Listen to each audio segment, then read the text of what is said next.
ശ്രീരാഗുണ്ട്. ശ്രീരാഗ്, അവസാന നിമിഷങ്ങളിലേക്ക് കടക്കുകയാണ്. കർമ്മങ്ങൾ ഉടൻ തന്നെ പൂർത്തീകരിക്കും എന്നാണോ മനസ്സിലാക്കുന്നത്? എന്താണ് പങ്കുവെക്കാനുള്ളത്? തീർച്ചയായും സംഗീത, ഇതിന്റെ മരണാനന്തര കർമ്മങ്ങൾ, സംസ്കാര നടപടികൾ ഇപ്പോൾ പൂർത്തിയായിക്കൊണ്ടിരിക്കുകയാണ്, പുരോഗമിക്കുകയാണ്. അതിന്റെ ഏറ്റവും അവസാന ഘട്ടത്തിലാണ് നിലവിൽ ഉള്ളത്. മിഥുന്റെ അന്ത്യ കർമ്മങ്ങൾ പൂർത്തിയായിക്കൊണ്ടിരിക്കുന്നു. വിദ്യാഞ്ജലി അർപ്പിക്കാൻ ബാക്കിയായ മുഴുവൻ മനുഷ്യരും ആ അന്ത്യകർമ്മങ്ങൾക്ക് സാക്ഷി വഹിക്കുകയാണ്. നിരവധി ആളുകൾ ഇപ്പോഴും ഈ വീട്ടിൽ, മിഥുന്റെ വീട്ടിൽ എപ്പോഴും ഉണ്ട്. അവർ ഉച്ച മുതൽ ഈ വീട്ടിൽ തുടരുന്ന ആളുകൾ, രാവിലെ തന്നെ ഇവിടേക്ക് എത്തിയ ആളുകൾ, ഇപ്പോഴും അന്ത്യാഞ്ജലി അർപ്പിക്കാൻ കഴിയാതെ പോയ ആളുകൾ, അങ്ങനെ നിരവധി ആളുകൾ ഇപ്പോഴും ഈ വീട്ടിൽ തന്നെ തുടരുന്നു. മിഥുന്റെ അച്ഛനും അമ്മയും മുത്തച്ഛിയും അടക്കം അന്ത്യചുംബനം അർപ്പിച്ച ആ ഘട്ടത്തിൽ, ആ സമയം ഏറ്റവും വൈകാരികമായ ഒരു നിമിഷത്തിനായിരുന്നു ഇവിടെ ഉണ്ടായിരുന്ന മുഴുവൻ മനുഷ്യരും സാക്ഷിയായത്. ആ മുത്തച്ഛൻ രാവിലെ ദേഹാസ്വാസ്ഥ്യം വന്ന് പോയി തിരികെ വീട്ടിലെത്തുകയും വീണ്ടും സമാനമായ സാഹചര്യത്തിലൂടെയും കടന്നു പോകുന്നു. ഏറ്റവും ഒടുവിൽ മകന്റെ അന്ത്യ കർമ്മങ്ങൾക്ക് സാക്ഷിയാകുന്നു എന്നത് ഏറ്റവും വേദനാജനകമായ കാര്യം തന്നെയാണ്. ഇനി ഒരിക്കലും ആ മകൻ താൻ സ്കൂൾ വിട്ട് കാത്തിരിക്കുമ്പോൾ ആ മകൻ ഈ വീട്ടിലേക്ക് വരില്ല എന്ന യാഥാർത്ഥ്യം ഉൾക്കൊള്ളാനാകാതെ ആ അച്ഛനും അച്ഛമ്മയും അമ്മയും എല്ലാം ആ അന്ത്യകർമ്മങ്ങൾക്ക് സാക്ഷിയാവുകയാണ്. മുത്തശ്ശിയായിരുന്നു ഒരുപക്ഷെ കഴിഞ്ഞ കുറച്ചു നാളുകളിൽ അമ്മയെക്കാളേറെ ആ മിഥുനോടൊപ്പം ഇതിന്റെ എല്ലാ കാര്യങ്ങൾക്കും കൂടെ നിന്നതും എല്ലാ കാര്യങ്ങളും ചെയ്തു ഒരുപക്ഷെ മുത്തശ്ശിയായിരുന്നു. അമ്മ ജോലിക്ക് പോയ ശേഷം മുത്തശ്ശിയെ ഏൽപ്പിച്ചായിരുന്നു ആ അമ്മ വിദേശത്തേക്ക് പോയത്. ഒരുപക്ഷെ ഈ മുത്തശ്ശിയും കരുതിയിട്ടുണ്ടായിരിക്കുക, ഈ തകർന്ന വീട്ടിൽ നിന്നും, ഈ പൊട്ടിപ്പൊളിഞ്ഞ ഈ വീടിനേക്കാൾ പൂർണ്ണമായും സുരക്ഷിതത്വമല്ലാത്ത ഈ വീട്ടിനേക്കാൾ സുരക്ഷിതത്വം ഉണ്ടാവുക അവൻ പഠിക്കുന്ന സ്കൂളിലായിരിക്കും എന്ന് തന്നെയാണ് ആ മുത്തശ്ശിയും കരുതിയിട്ടുണ്ടായിരിക്കുക. പക്ഷേ ആ മാനേജ്മെന്റ് സ്കൂളിൽ നിന്നും ആ മുത്തശ്ശിക്കും ആ കുടുംബത്തിനും ആ തിരികെ ലഭിച്ച അനുഭവം മറ്റൊന്നായിരുന്നു. അതിൽ വലിയ വീഴ്ച ഈ മാനേജ്മെന്റ്, CPM നിയന്ത്രണത്തിലുള്ള മാനേജ്മെന്റിന് വലിയ വീഴ്ച സംഭവിക്കുന്നു. ആ സ്കൂളിന് ഫിറ്റ്നസ് കൊടുക്കാൻ കോൺഗ്രസ് ഭരിക്കുന്ന പഞ്ചായത്ത് തയ്യാറാകുന്നു.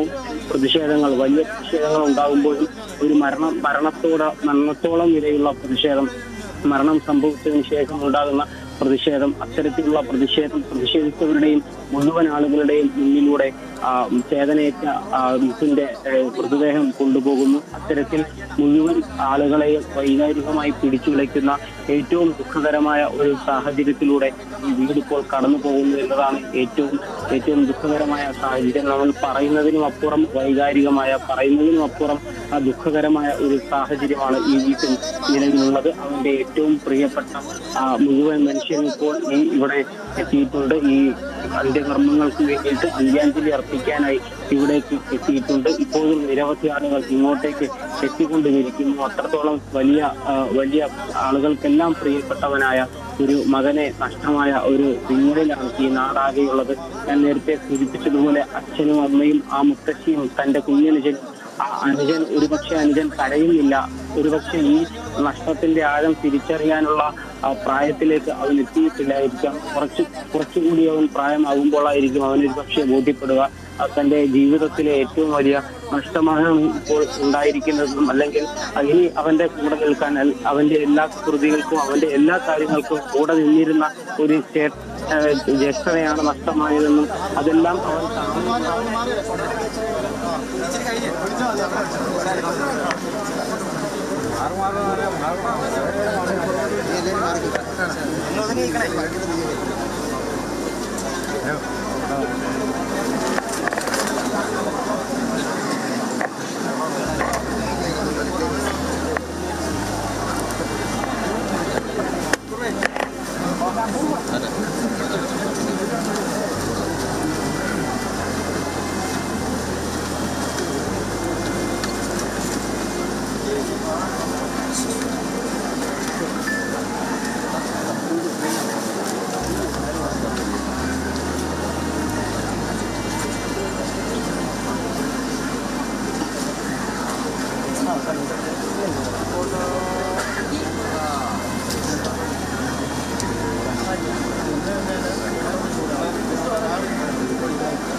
അടപ്പില്ല. ഉണ്ടെങ്കിൽ കത്തത്തില്ല, അടപ്പില്ലെങ്കിൽ പെട്ടെന്ന്. ഇത് അങ്ങോട്ട് മാറുന്നത് ഞങ്ങൾക്ക് ബ്ലോറിന്റെ കണക്ഷൻ ഒന്ന് പിടിക്കണമായിരുന്നു.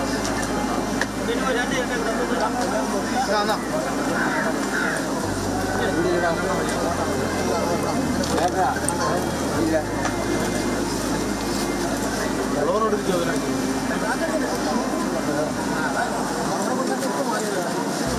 അല്ല എവിടെ ഇരിക്കുമോ കണക്ഷനും കൊടുത്തിട്ട്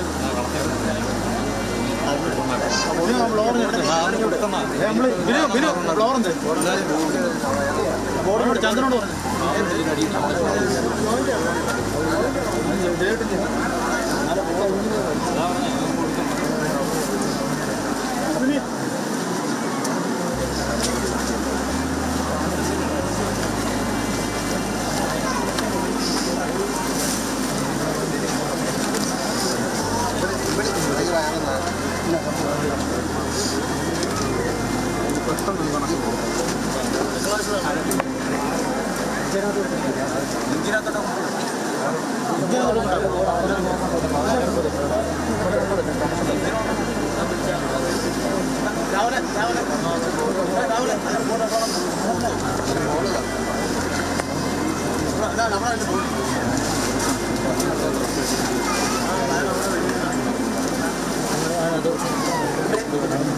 അപ്പുറത്തിട്ട് കൊടുക്കാം, അവിടെ ഇതിനകത്ത് കൊടുക്കാം.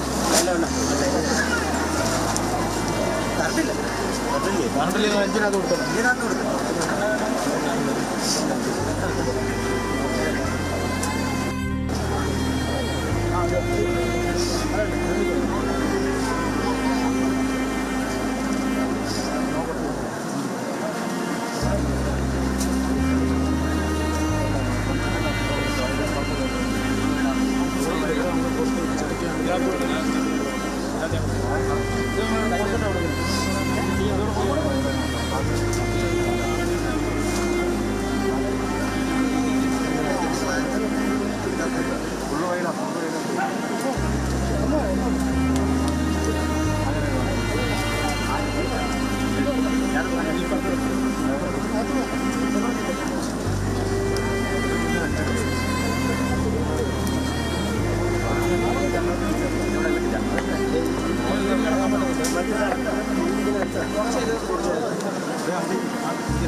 ഉണ്ടോ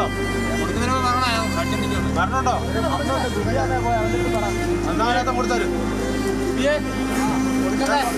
കൊടുക്കല്ലേ പറഞ്ഞിട്ട് കൊടുത്താൽ മതി. പ്ലാസ്റ്റിക് കവർ തരുമോ?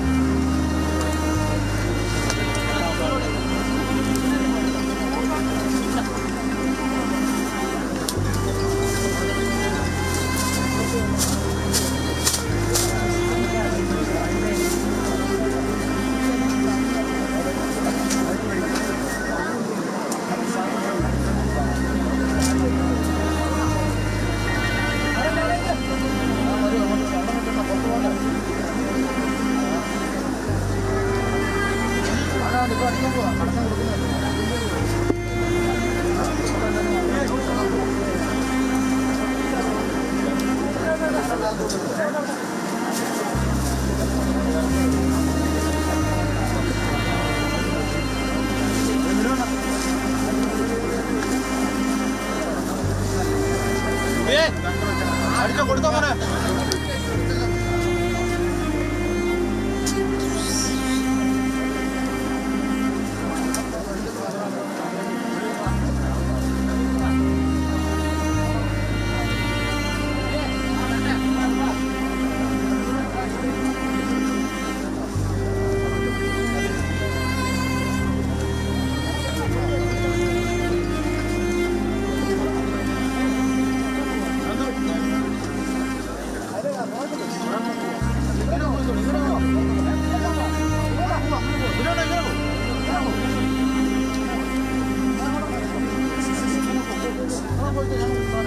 അങ്ങനെ ഏവരുടെയും ഹൃദയത്തെ ഭേദിച്ചുകൊണ്ട് മിഥുൻ യാത്രയായിരിക്കുന്നു.